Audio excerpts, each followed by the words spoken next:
దేవుడి నామానికి వందనాలు. మీ అందరికీ నా వందనాలండి.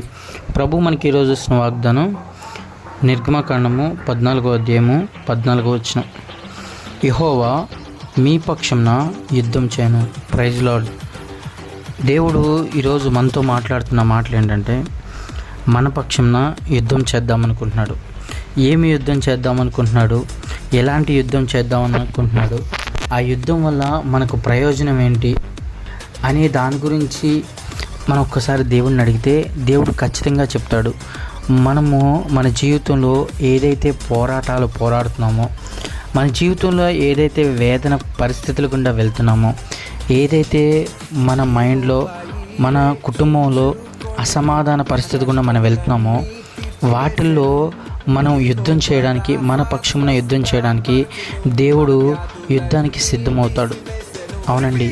ఎందుకంటే ఈ మాటలు చెప్తున్నానంటే, ఇజ్రాయేల్ ప్రజల జీవితంలో దేవుడు ఇదే విధంగా జరిగింది. ఎలా అంటే, వాళ్ళ ఐగుప్తు దేశంలో ఉన్నప్పుడు ఐగుప్తులకి 10 శ్రమలు 10 తెగుళ్ళు పెట్టి వాళ్ళ నుంచి పూర్తిగా ఈ జనాంగం మాకొద్దు అనే విధంగా చేసిన దేవుడు వాళ్ళని మళ్ళీ లేపాడు. ఎందుకంటే చివరి వరకు వాళ్ళు ఇంకా ముట్టకూడదు, ఇంకా దేవుడి గురించి తెలియాలి, ఇజ్రాయేల్ దేవుడే నిజమైన దేవుడు అని తెలియాలని ఏం చేశాడంటే, మళ్ళీ ఫరోని మొత్తాడు. ఫరోని కఠిన హృదయం చేశాడు. వెళ్ళు, ఐగుప్తులందరూ కలిసి మీరందరూ వెళ్ళి ఇజ్రాయేల్ మళ్ళీ తీసుకురండి అని ప్రభువారే మొత్తారు. మొత్తిన తర్వాత శ్రమ స్టార్ట్ అయింది. ఐగుప్తీయులు వస్తున్నారని ఎప్పుడైతే ఇజ్రాయేల్ ప్రజలు తెలుసుకున్నారో, ఒక్కోళ్ళ గుండెల్లో రైలు పరిగెత్తడం స్టార్ట్ అయింది, ఒక్కోళ్ళ గుండెల్లో వేదన పరిగెత్తడం స్టార్ట్ అయింది, ఒక్కోళ్ళ గుండెల్లో అసలు భయానకమైన స్థితులు స్టార్ట్ అయినాయి. ఎప్పుడైతే ఇవన్నీ మొదలైనాయో వాళ్ళ జీవితంలో వాళ్ళు ఒక్కసారిగా వాళ్ళు లోకస్తులాగా మాట్లాడడం మొదలుపెట్టారు. వాళ్ళు లోకస్తులే. కొన్నిసార్లు వాళ్ళలో ఉన్న లోక స్వభావం మాట్లాడే విధంగా చేసింది. ఏమని మాట్లాడుతున్నారు? 11వ వచనంలో, వారు కళ్ళెత్తి చూసినప్పుడు మిక్కిలి భయపడి యెహోవాకు మొరపెట్టిరి. అంతటి వారు మోషేతో, ఐగుప్తులో సమాధులు లేవని ఈ అరణ్యంలో చంపుటకు మమ్మల్ని రప్పించితివా? మమ్మను ఐగుప్తు నుండి బయటికి రప్పించి మమ్మల్ని ఇట్లా చేయనేలా? ఇలా మాట్లాడుతున్నారు చూడండి.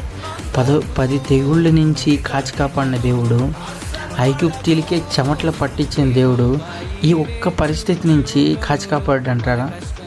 మనలో కూడా ఎంతగానో ఏదైతే వేదన ఉందో, ఏదైతే బాధ ఉందో, ఏదైతే శ్రమ ఉందో, మన జీవితకాలంలో దేవుడు చేసిన అద్భుత కార్యాలు ఎన్ని చేసి ఉంటాడండి.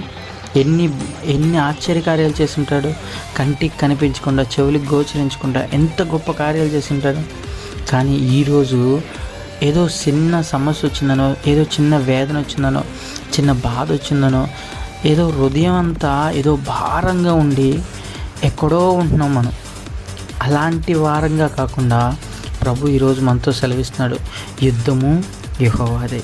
యుద్ధము చేయగలిగిన వాడు మన దేవుడు, మన పక్షాన ఉంటాడు. యెహోవా మీ పక్షాన్ని యుద్ధం చేస్తాడు. నువ్వేం చేయాలి, నువ్వు ఎలా ఉండాలి అని అంటే, మీరు ఊరకే ఉండవాలని ప్రజలతో చెప్పమని. ఊరకనే ఉండాలంట. అంటే ఊరకనే ఉండమంటే ఆయన స్తుతించుకుంటూ, ఆయన గణపరుచుకుంటూ, ఆయన మహింపరుచుకుంటూ, ఆయన నామాన్ని హెచ్చించుతూ, ఆయన నామాన్ని గణపరుచుకుంటూ మనం ఊరకే అలా ఉన్నాం అనుకో, ఆయనే మన ఇట్లా ఆశ్చర్యకార్యాలు చేస్తాడు. ఎర్ర సముద్రంలో పాయలుగా చేసిన దేవుడు, పాయలుగా చేసిన వాడు నీళ్ళను కూడా రప్పించగలడు. అదేవిధంగా ఎప్పుడైతే సమస్యల వలంగా నడుచుకుంటూ వెళ్తున్నామో, ఆ సమస్యల్లోనే నీటితో కొట్టుకుపోయేటట్టు చేస్తాడు దేవుడు.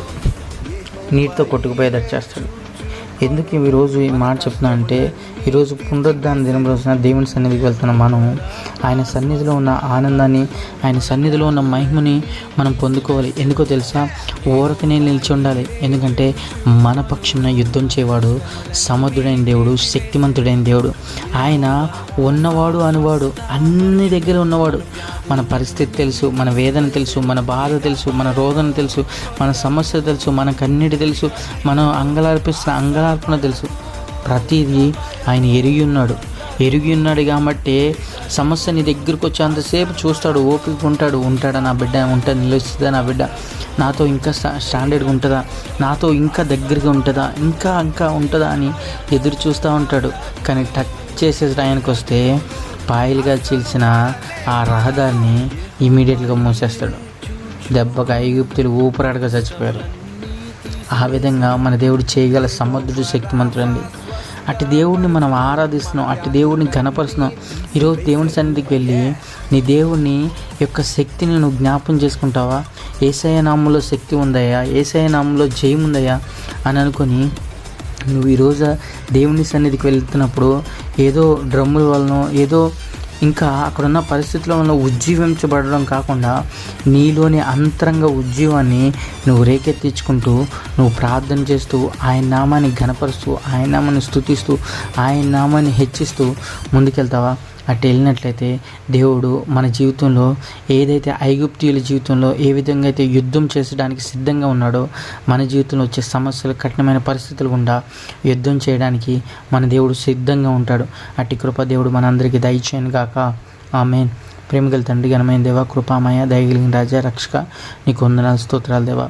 అయ్యా, అవ్యక్త స్థితిలో కొన్నిసార్లు మా ఆలోచనలు, మా యొక్క తలంపులు, మా యొక్క ఉద్దేశాలు ఉన్నాయేమో ప్రభా, దయతో క్షమించండి.